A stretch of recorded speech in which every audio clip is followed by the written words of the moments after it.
Dan ke mana anda sedang menonton Buletin 1.30 bersama saya Amir Akib Lokman AHL. Tajuk utama tengah hari ini.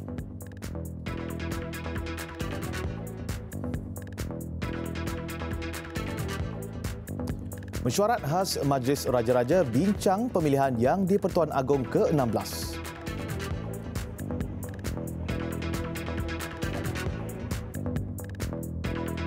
Juga kurikulum sekolah akan dirombak.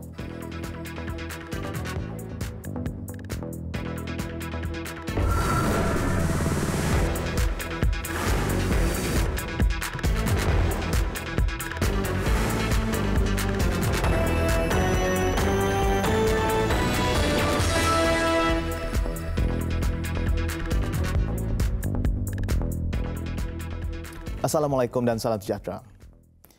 Mesyuarat khas Majlis Raja-Raja yang berlangsung di Istana Negara pagi tadi kini telah pun selesai.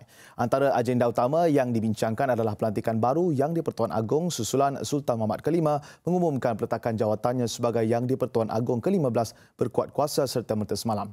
Butiran penuhnya mengenai itu kita bersama Ridwan Hussein di Istana Negara. Baik, Ridwan, bagaimana dengan perinciannya di sana?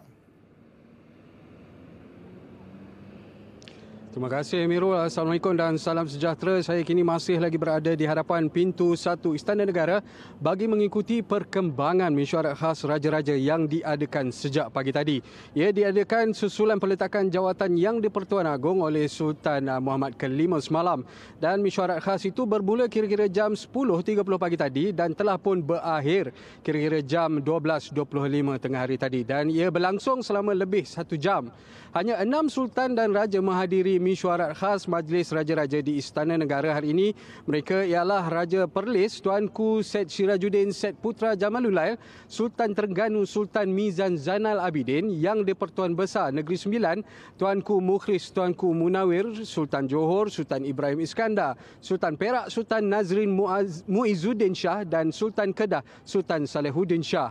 Maka mesyuarat itu secara tidak rasminya tidak dihadiri oleh 3 sultan, iaitu Kebawah Duli Yang Maha Mulia Pemangku Sultan Pahang, Yang Maha Mulia Pemangku Raja Kelantan dan Duli Yang Maha Mulia Sultan Selangor. Dan untuk makluman saya dan rakan-rakan media lain turut telah dimaklumkan oleh pihak pemegang mohor besar Raja-Raja bahawa mesyuarat khas pagi ini adalah bagi menentukan tarikh mesyuarat pemilihan bagi melantik Yang di-Pertuan Agong ke-16. Kami turut dimaklumkan bahawa kenyataan rasmi bakal dikeluarkan oleh penyimpan mohor besar Raja-Raja Tan Sri Syed Daniel Syed Ahmad dalam masa terdekat. Dan saya kira sekian saja perkembangan yang boleh saya bawakan dari Istana Negara. Kita kembali bersama Amirul untuk berita selanjutnya. Silakan Amirul.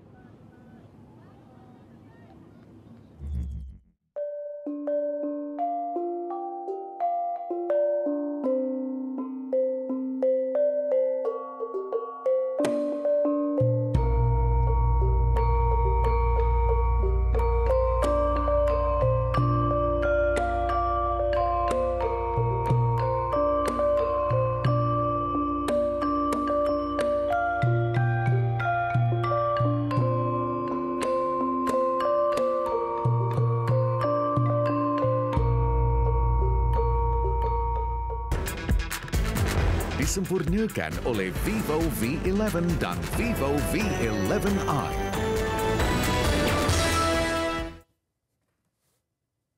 Beralih ke laporan seterusnya. Kerajaan akan mengubah kurikulum di sekolah bagi memberi tumpuan kepada ajaran Islam sebenar, penguasaan bahasa Inggeris serta subjek sains dan teknologi. Perdana Menteri Tun Dr. Mahathir Mohamad berkata, dasar pendidikan bukan saja bagi ilmu tapi membentuk pribadi yang baik. Dasar pendidikan kita bukan saja untuk memberi ilmu, tetapi juga untuk membentuk pribadi yang baik. Untuk ini kita perlu tumpu kepada ajaran agama kita berkenaan dengan apa dianya nilai-nilai hidup yang patut dipegang oleh orang Islam. Saya harap semua anggota warga pendidikan akan ambil perhatian kepada perkara ini. Kita akan ubah kurikulum dalam sekolah-sekolah supaya tumpuan diberi kepada penguasaan ajaran Islam yang sebenar, penguasaan bahasa Inggeris dan penguasaan sains dan teknologi. Dengan ini kita fikir kita mampu berdiri sama tinggi, duduk sama rendah dengan bangsa-bangsa lain di dunia. Perdana Menteri berucap pada majlis cakna bersama warga pendidik Terengganu di Hotel Tabung Haji, Kuala Terengganu pagi tadi. Kata Tun Dr. Mahathir, perkara itu tidak perlu dipolitikkan dan adalah untuk kepentingan semua pihak.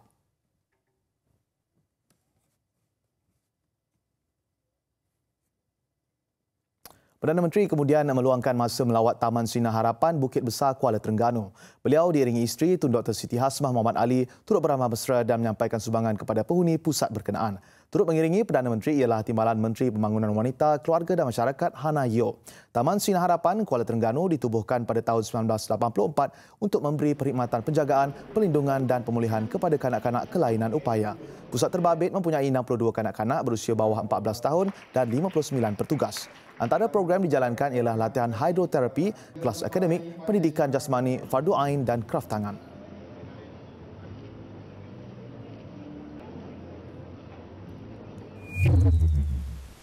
Perdana Menteri dan isteri sebelum itu tiba di lapangan terbang Sultan Mahmud LTHT jam 9 pagi. Ini kali pertama beliau ke Terengganu selepas dilantik menjadi Perdana Menteri. Perdana Menteri juga dijadual merasmikan Pejabat Bersatu Negeri Terengganu di Ladang Tok Plam, Kuala Terengganu. Sebelum pulang, Perdana Menteri akan menghadiri majlis ramah mesra bersama penternak dan nelayan di Dewan Utama Majlis Daerah Marang. Menteri Besar Terengganu Dr. Ahmad Samsuri Mokhtar turut hadir menyambut ketibaan Perdana Menteri.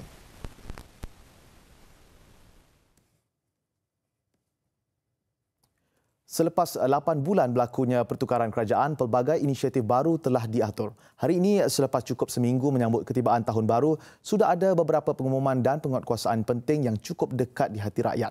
Membuka tirai segmen baru dari Putrajaya, kita terus saja berlintas langsung bersama wartawan kami di sana, Sarah Abdullah dan Wan Zairul Azri, Wan Muhammad Sudin.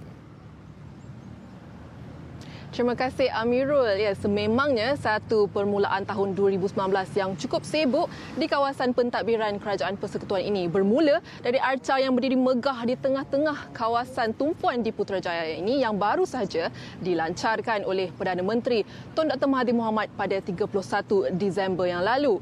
Cukup menarik kan Wan Zairul? Ya, betul Sarah. Kalau kita lihat arca yang tersegam indah di hadapan bangunan Kerajaan Persekutuan ini sudah pasti menjadi tumpuan pelancong asing dan juga pelancong tempatan. Baiklah Sarah, minggu pertama tahun baru 2019, apa antara isu yang menjadi tarikan atau menjadi tumpuan rakyat Malaysia? Baiklah, antara yang menjadi sebutan orang ramai sebaik saja masuk tanggal 1 Januari, tentunya mengenai penguatkuasaan larangan merokok di premis makanan.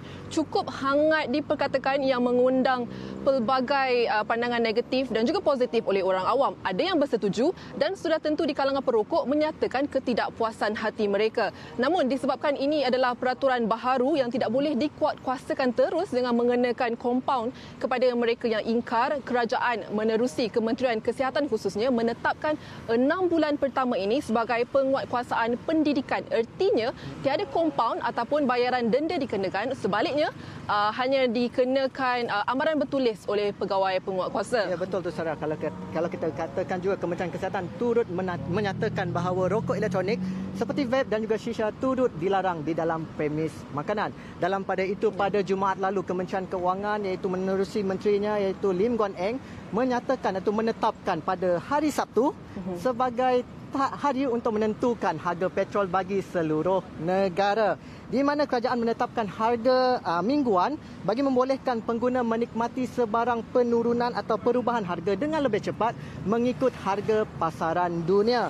Dan harga petrol iaitu RON 95 dan 97 Sarah dikatakan turun sebanyak 27 sen menjadi RM1.93 bagi RON 95 dan RM2.23 bagi RON 97. Manakala diesel ditetapkan pada harga RM2.04 seliter.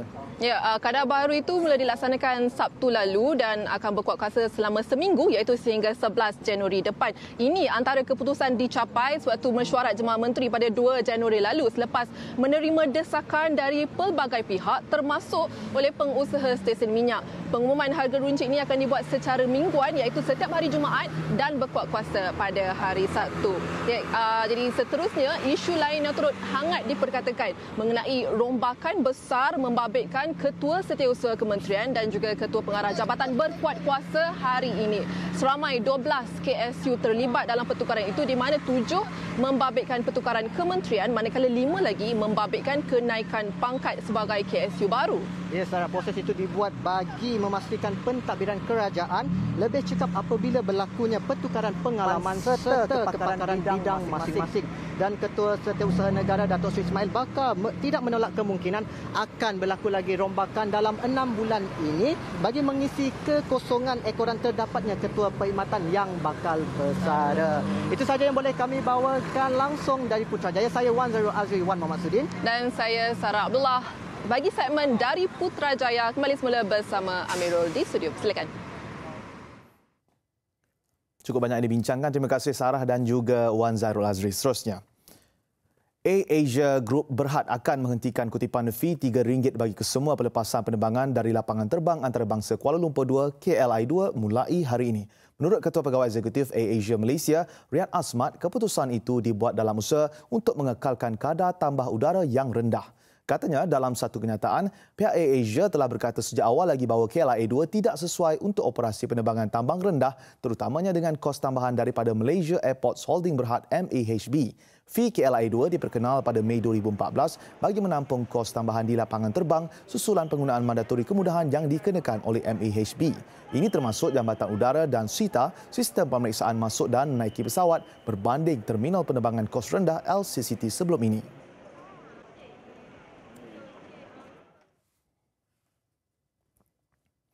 Mahkamah Session Kuala Lumpur menolak permohonan ikat jamin yang dikemukakan bekas eksekutif Goldman Sachs Roger Ng Chong Hua. Keputusan itu dibuat Hakim MM Edwin Paramjoti selepas tidak berpuas hati dengan laporan kesihatan yang dikemukakan oleh tertuduh yang diwakili Peguam Datuk Tan Hock Chuan. Mahkamah mengekalkan reman terhadap tertuduh sehingga proses ekstradisi. Dalam penghakimannya, tertuduh tidak mengemukakan dokumen lengkap laporan perubatan berkaitan masalah kesihatan yang dihadapi. Selain waktu lawatan yang terhad juga dilihat bukan menjadi satu isu untuk rundingan pihak peguam bersama responden. 22 Januari sebutan semula kes.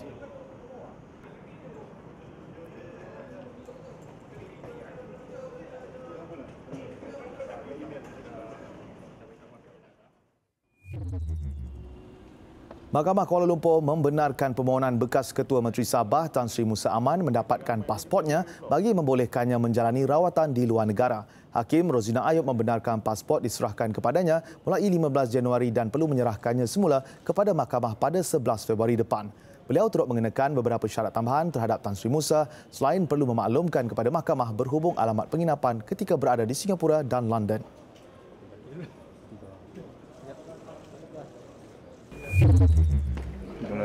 Dalam pada itu, berbaki seminggu sebelum kehilangan kelayakan sebagai anggota Parlimen, anak Tan Sri Musa Yamani Hafiz mengangkat sumpah sebagai ahli Parlimen Sipitang pagi tadi.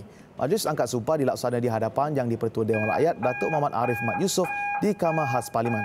Beliau ialah ahli Parlimen ke-222 dan terakhir mengangkat sumpah sebagai anggota Dewan Rakyat selepas lebih 8 bulan tidak kelihatan sebaik saja tamat pilihan raya umum ke-14 pada 9 Mei lepas.